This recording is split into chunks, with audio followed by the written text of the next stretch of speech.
Terima kasih. Pimpinan belum terjawab semua, bisa nggak klarifikasi?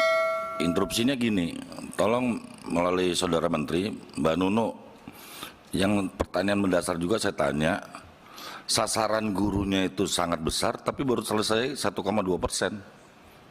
Lihat dong, jadi hanya menangani 294. Makanya kalau minta klarifikasi yang paling penting itu dengan anggaran salah satu contoh. Kalau Saudara Menteri menyatakan itu berarti ketika membuat statement 1 juta tanpa perhitungan. Betul. Jadi mohon bersabar, itu harusnya dihitung dulu dong sebenarnya berapa yang pensiun, berapa jumlah sekolah dengan 268.000 sekolah guru yang dibutuhkan SD, SMP, SMA, SMK berapa? Gitu. Itu yang saya jadi catatan bagi berbagai data yang sudah ada bahwa terdapat gap coverage pelatihan, yaitu hampir 81% guru yang belum mendapatkan layanan pelatihan dikarenakan jarak yang jauh, di mana di sini ke semua UPT tersebut berada di Pulau Jawa, sedangkan layanan kita ada di seluruh Indonesia. Jadi ketujuh-tujuhnya yang tadi Pak Ferdi sampaikan itu ada di Pulau Jawa, dan keberadaan Balai Guru Penggerak dan Balai Besar Guru Penggerak ini berangkat dari Permendikbud nomor 14 tahun 2022, yang mana sebenarnya fungsi dari balai tersebut tusinya tidak hanya untuk guru penggerak. Memang namanya Balai Guru Penggerak maupun Balai Besar Guru Penggerak, namun sebenarnya tugas fungsinya itu seperti yang ada di dalam pasal 4, yaitu pelaksanaan pemetaan kompetensi guru, pendidik lainnya, tenaga pendidikan, calon kepala sekolah, calon pengawas sekolah, dan pengawas sekolah. Di samping itu juga untuk pengembangan model peningkatan kompetensi guru, pendidik lainnya, tenaga kependidikan, calon kepala sekolah, calon pengawas sekolah, dan pengawas sekolah.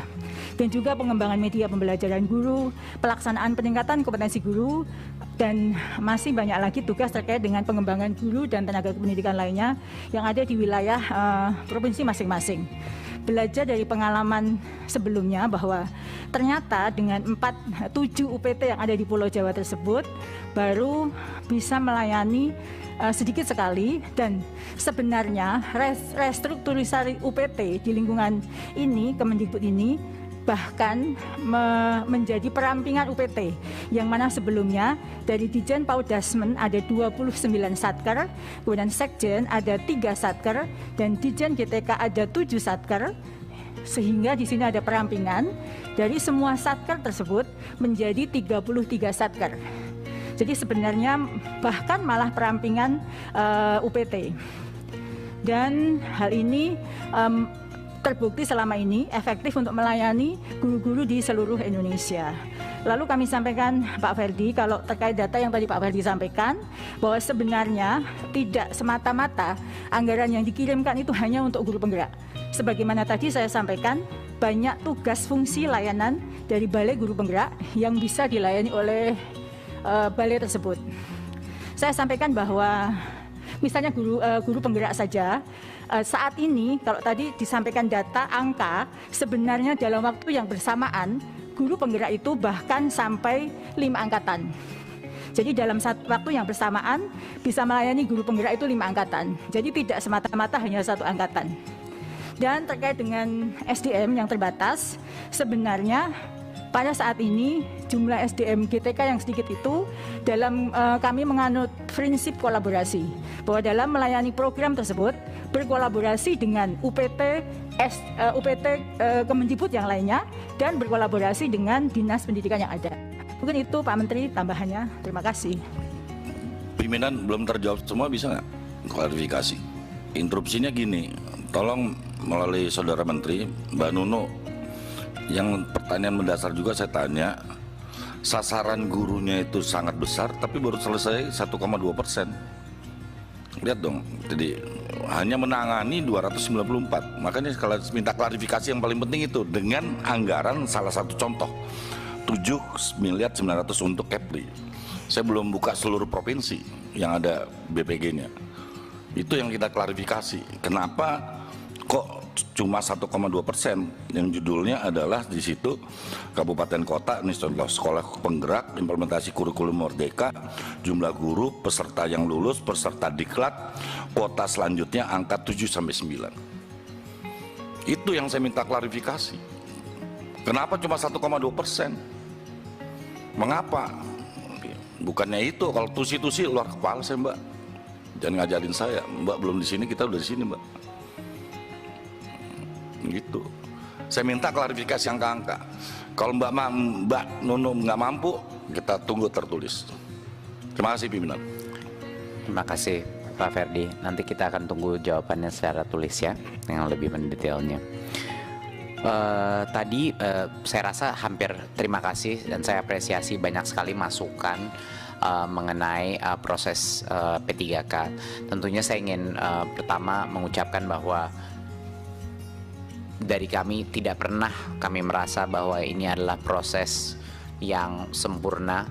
Kita ada banyak sekali tantangan dalam proses P3K ini. Ini yang paling mengambil waktu bukan hanya Dirjen GTK, tapi hampir seluruh tim Kemendikbudristek berupaya pagi siang malam untuk menyelesaikan permasalahan ini. Permasalahan ini juga sangat rumit karena ada berbagai banyak pihak dan dependensi daripada setiap langkah yang harus kita lakukan.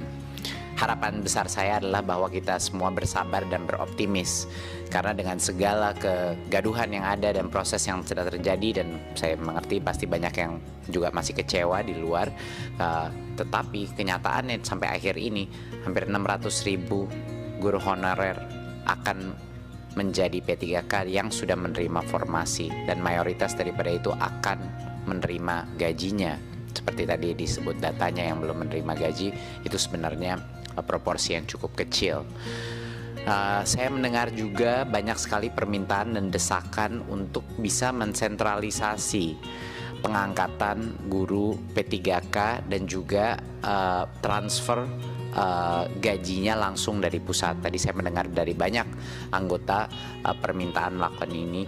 Ini tentunya akan menjadi suatu wacana yang kami bawa dari meeting ini, dari raker ini kami akan bawa dan diskusikan, dan telah kami diskusikan dan akan terus kami coba lihat apa solusi yang bisa dihasilkan, berdiskusi dengan Kemenpan RB dan juga dengan Kemenq dengan ide yang dibahas hari ini mengenai bagaimana cara untuk menyelesaikan masalah formasinya. Tentunya saya tidak bisa menjamin apakah ini akan terjadi apa tidak, tapi yang sudah pasti akan kami coba angkat wacana ini kepada kementerian-kementerian lain yang berkait.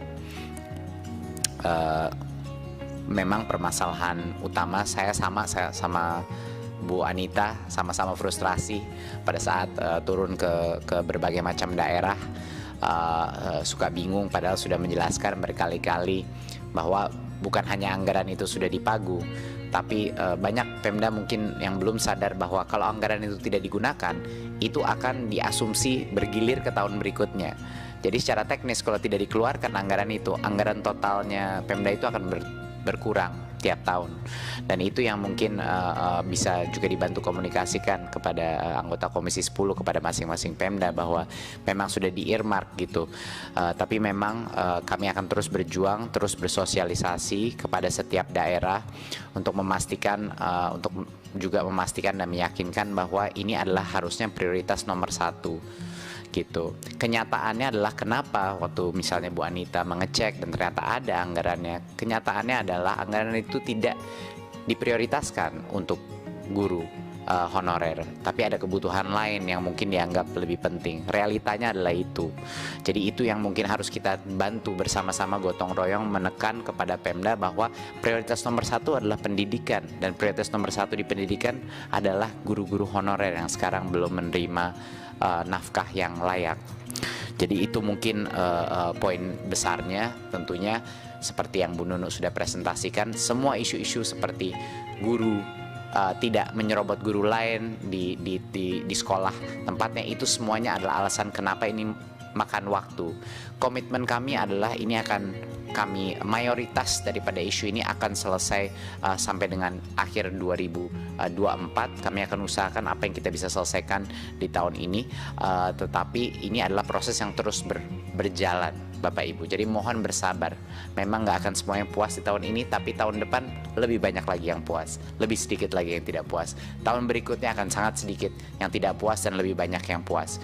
Jadi itu adalah proses, dan kami mohon kesabaran dari semua pihak untuk kami melakukan ini. Karena belum pernah ini terjadi sebesar ini dan sebanyak ini yang menjadi P3K dalam berpuluh-puluh tahun, belum pernah.